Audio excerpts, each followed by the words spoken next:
It ain't got no gas in it! Deed, get out of the way. You're in the way of my episode. Come on, let's get to it.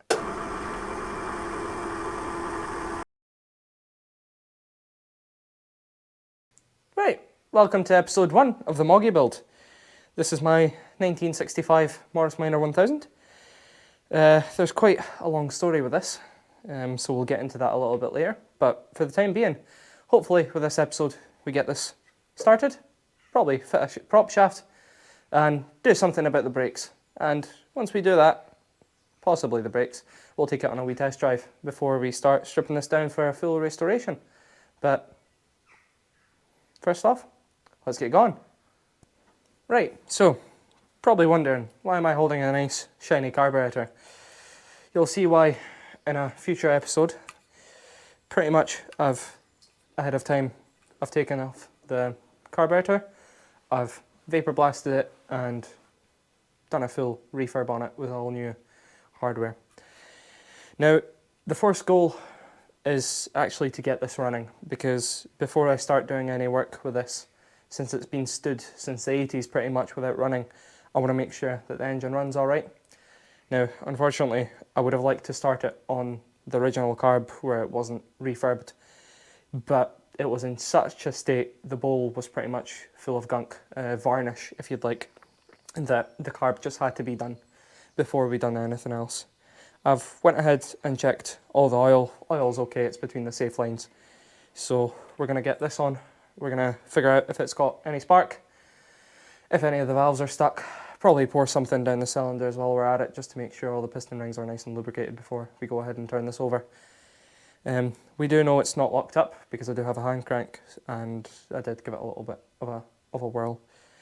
But let's get the carb installed and move on to the ignition system. Come on. Right, so we're going to start putting this carburetor back into its original position. So we have got the throttle linkage plate and we have got new gaskets. So gasket, throttle linkage plate, and then another gasket.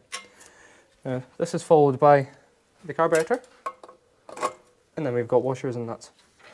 Now, this is pretty much in the exact same order as it was removed, which you will see an episode on very shortly.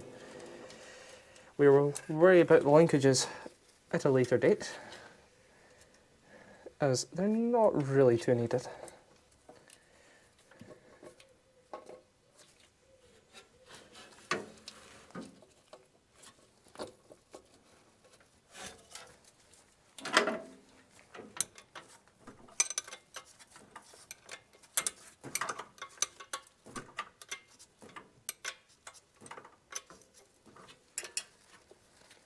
So the process for all the hardware is called bluing, which we will have a future episode on.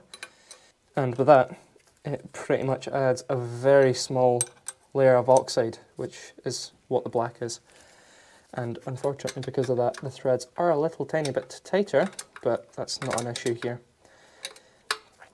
So for the time being, we're just going to nip these up ever so slightly, because this will be coming off again, but we do want it nice and snug. So that on, we're going to focus on how we're going to get fuel into the bowl, and also let's work on the spark.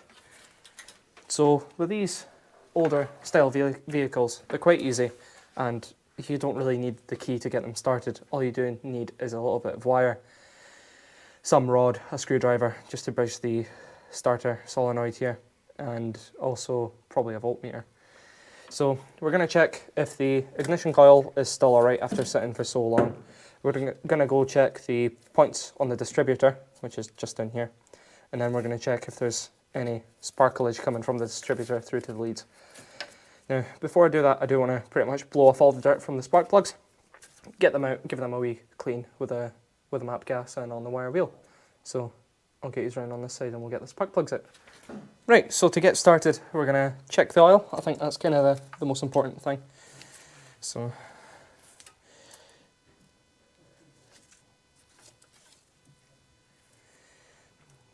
as you can see there, it is just under the max. It is a little bit black, but for the first start, I don't think that will matter too much. We're going to blow all the rubbish around here off before we take out the spark plugs. Now for that, I'm just going to take this rag and just cover up the carburetor, just so nothing falls in by accident.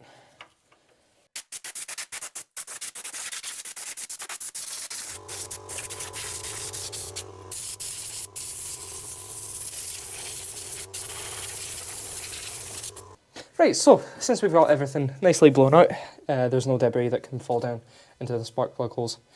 Let's get these sprayed on with some penetrant and let's get these off.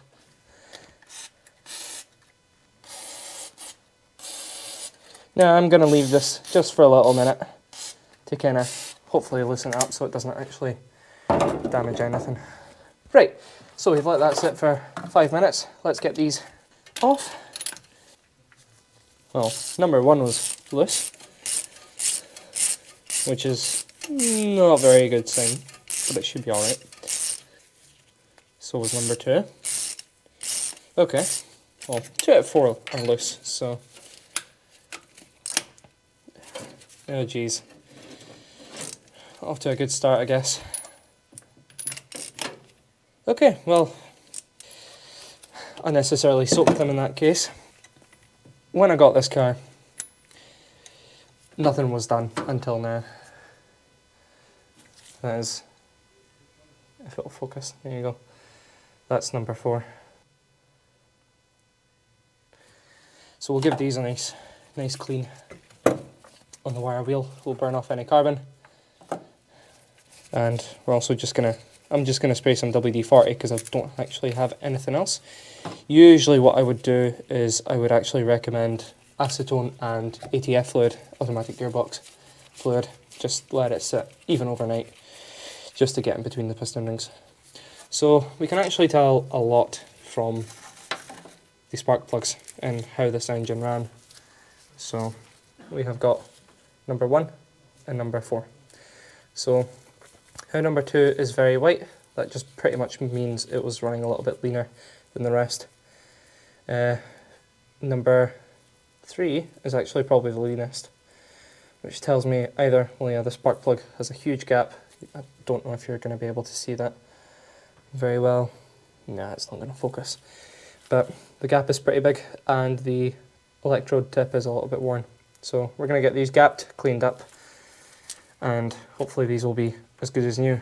Fingers crossed anyway. So with that, let's get some WD-40 in that, and I think I'm going to even take off the rocker cover gasket just to check the valves. We're going to turn it over manually, just very quickly, and see if any of the valves are stuck. If so, we need to do something about that. Right, so I've sprayed some WD-40 down the cylinder bores, and I've just decided to start cracking these open. This one's was nice and tight, which is a good thing. So obviously no one's been in here for quite some time.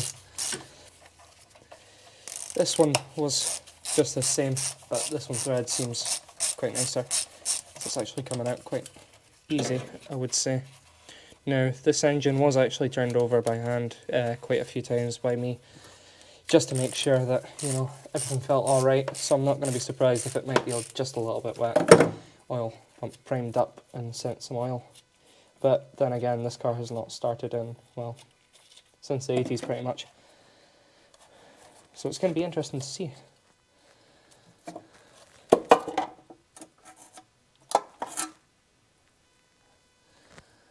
Whew. I wouldn't say it smells very nice and appealing, but that's something. I'm noticing that it is a rubber gasket, I think, that's on this instead of a cork gasket. But with that exposed, we're going to just very quickly get the crank and turn this by hand.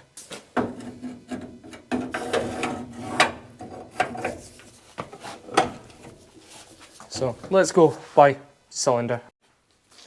Right, so this is a little bit of a better position for everyone to see the valves moving. So we're going to focus on cylinder 1. We're going to see whether any of the valves are actually stuck, and then we're going to move on to number 2, 3 and then 4. So just as I'm spinning it, there's our first valve, there's our second valve. So we're going for compression, power, and then exhaust, followed by intake, compression, and exhaust. Seems to be working fine. Let's go on to cylinder number 2. So let's find, there we go. So we've got intake, that's exhaust, and that seems to be open and closing fine, so it doesn't actually seem to be stuck. Number 3.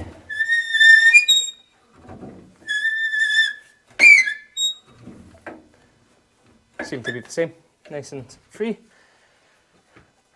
And number 4 right at the very end. Moving nice. So none of the valves are stuck. I'm not too worried about the lash on these as of yet.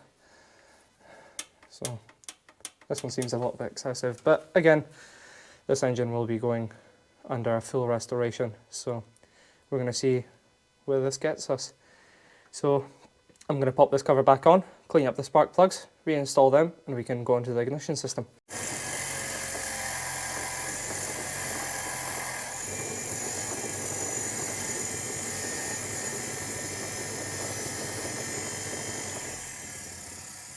It ain't got no gas in it. Right, so we're going to take off the distributor, check the points before we move on to anything, because if it's absolutely corroded like the rest of the car in there, there's no point in really moving forward with anything else. So distributor, basic distributor. Right, so you've got your main 4 spark plug wires.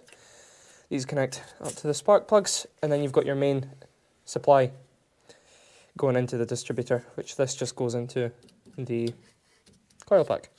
So to get the distributor off, 2 wee clips, of course rusted. There goes the tab, I guess.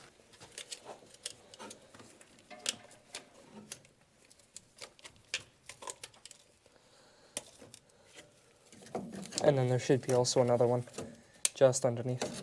Surprisingly, is less rusted. So surprisingly, the distributor actually doesn't look too bad inside. I'll take this off for now. So in here we have got our condenser and then our points, which is just here. Now the points don't actually look all that bad. They're definitely in need of a little bit of cleaning. We're going to have to test the capacitor here, but I think let's get some sandpaper and clean these points just a little bit. Right, so to clean the points, I'm just going to use some 320 grit sandpaper. You could use a file, it's actually a lot better, but for this we're just going to move the point over, put our sandpaper in, and then ever so slightly just file away at that surface. Now, hopefully, nice black dust is coming off, so I'm quite happy with that. It doesn't really need a lot. The points are kind of pitted and corroded, but for testing purposes, that's more than enough. So we're going to move on to testing the capacitor, which we're going to need a multimeter for. As long as there's something, I'm quite happy with that. So, one on this side, one on this side. And we're reading at 1 ohm. So it's jumping about the place, but it's roughly 1 ohm, which is usually quite alright. Now, moving on to the ignition coil itself, we're just going to test the voltage in and out. And we're reading around about 10-15 ohms, which again, I'm quite actually happy with that. I'm not going to test on the inside because that usually doesn't do much. So I'm quite happy with that. I think the next...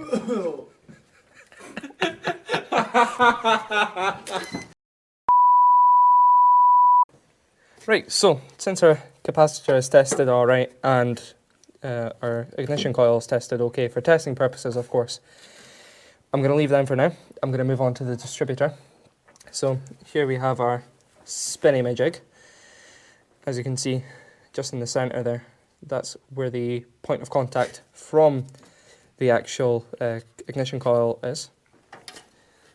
That in there is the middle point, is what actually allows the voltage to get through to the spark plug. Now as this spins, it'll make just a little bit contact with the 4 pins, and that's your ignition timing pretty much. So it will just graze, and that's how you get your spark. Now I am going to give this a little bit of a clean, just because it is quite dirty. Same thing in here, I'm going to give that a little clean with the emery cloth, and we'll check the spark at the points there. Right, so I've done cleaning the distributor. We're going to move on to actually checking all these components and the contacts here. So the simplest way to do it is we've got a battery set up just with some jumper leads. Now there's 2 cables going into the ignition coil here. We've got the blue and white, which is going to our condenser capacitor, and then we've got our yellow, which is coming directly from the ignition. So this is actually what pretty much gives power to the whole engine. So once you turn your key into ignition 2, 12 volts is supplied to the ignition coil, allowing everything to spark up and go pretty much. So for this test, I'm just going to ground anywhere. That will do. And gonna put this to the yellow cable, to our ignition. Now, there were a little bit of sparks, which is always a nice thing to see. And if we get the camera in onto the points here, hopefully there should be a very small spark, which there is. It's not very strong, so I am probably going to continue cleaning these points until the spark is a little bit better, because I'm seeing it's coming from underneath right at the very bottom there. But for all means, that is more than enough to make this engine run. So I'm going to continue cleaning this on. So next off, we're going to check if there's spark coming to the spark plugs.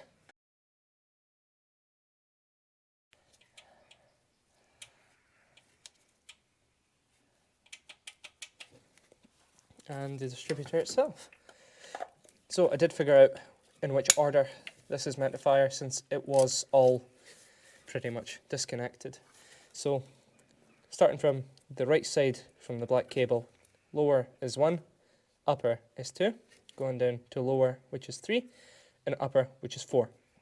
At some point they were labelled, but whatever tape they used just turned to ash pretty much. So with this on, we're going to connect the ground back up, and we're going to check if we've got spark coming through the leads. So we're going to connect up to any old one. Number 1.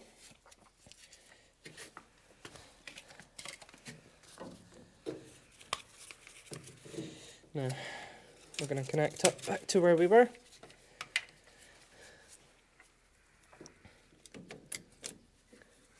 Now, I do not have a testing wire, but hopefully if we find a nice ground here, which can be on this, and if I get one of you guys to turn the engine over, and there it is. Okay, so don't know whether you caught that, but we do have a nice spark. It's not very strong, but that's to be expected with a 40, 50-year-old ignition coil, or however long that's been sitting on there.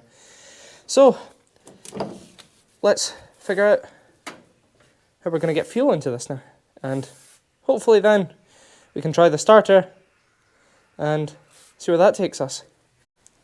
The 4th horseman of the apocalypse. Mate, that's so fucking viscous. Goes in the engine, Simon. Ugh. It ain't got no gas in it! Things just got out of hand. Right, so we've got everything ready. We've put oil in the damper of the carburetor. We've set up a temporary fuel system here. Now, we know we're getting spark. We know we're getting fuel. And hopefully this should turn over. I don't think it will turn over right at the very beginning, just because the carburetor has been taken apart and it needs dialed in. Now, just in case, we do have a precautionary item here. We are dealing with petrol and with an engine that has not ran in a long, long time. So I'm going to hand this over to my assistant here, Robert, and he's going to be in charge of the powder fire extinguisher, which isn't the correct one for petrol, but it will do. If it burns down, I'll claim insurance, it's okay. So, we know that the starter motor is working. I did give it a little bit of a jump. Move one step to the right. For once, that sign is probably true. Yes, it is. I think it is a good time to use some brake cleaner, because I'm not too sure I've got the carburetor dialed in quite nicely. So we'll just give it a little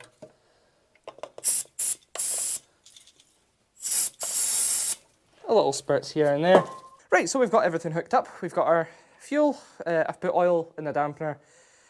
It is very viscous oil that we've put in. It's 15W30. It's the only oil that we have, which is way too viscous for this, but it should be all right for testing purposes. We have our ignition system set up. A fire extinguisher. Safety first, because we're dealing with just a little funnel for fuel. And we have our key. In this instance, it's a flathead screwdriver. So, I mean, let's give it a whirl.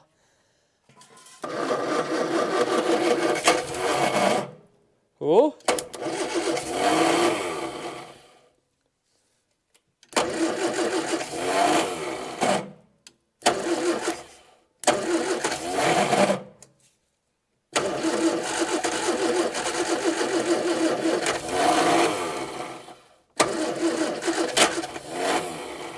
It's wanting to go.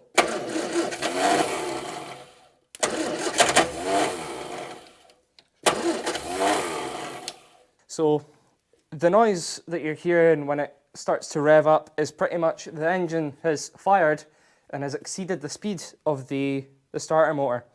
And that moment, what happens is the starter motor will disengage. So that's all that's happening, is it is kicking over. But now the only thing that I'm seeing is either we have got some leads messed up here, which is actually a very big possibility. So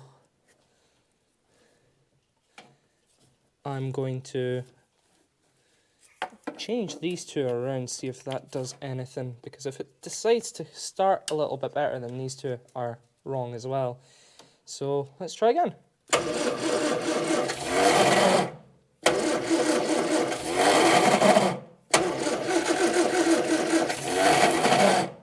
So I don't think we're getting enough.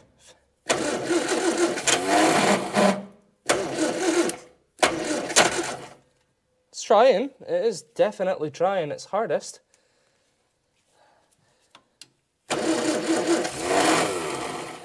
It will go.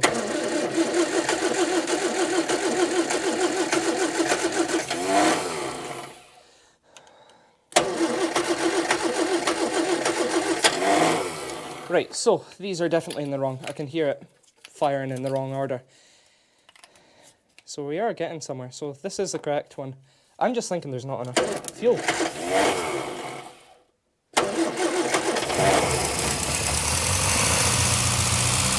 Hey!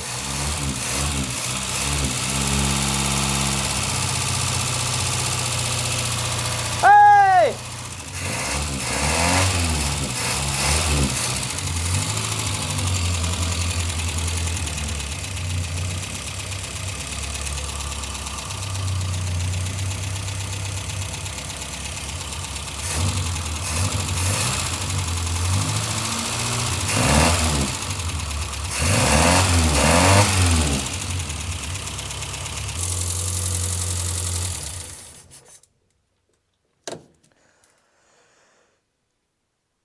There we go.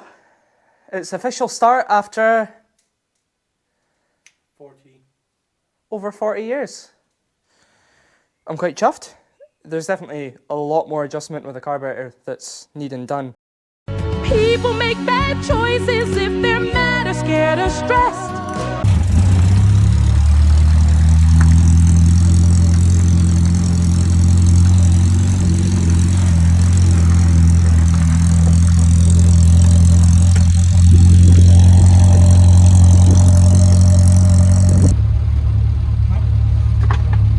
First drive in how many long years?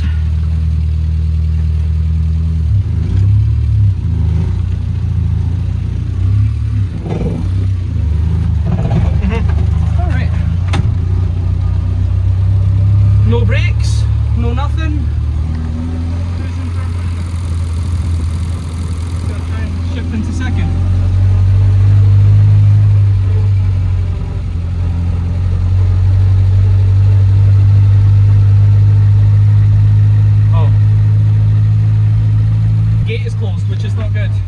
We don't have brakes. It's fine, we'll make it.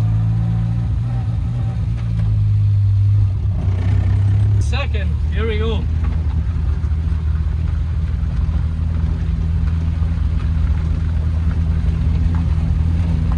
We are going approximately 10 mile an hour. It's good enough for me. We'll get to Rome. What a way to end the episode.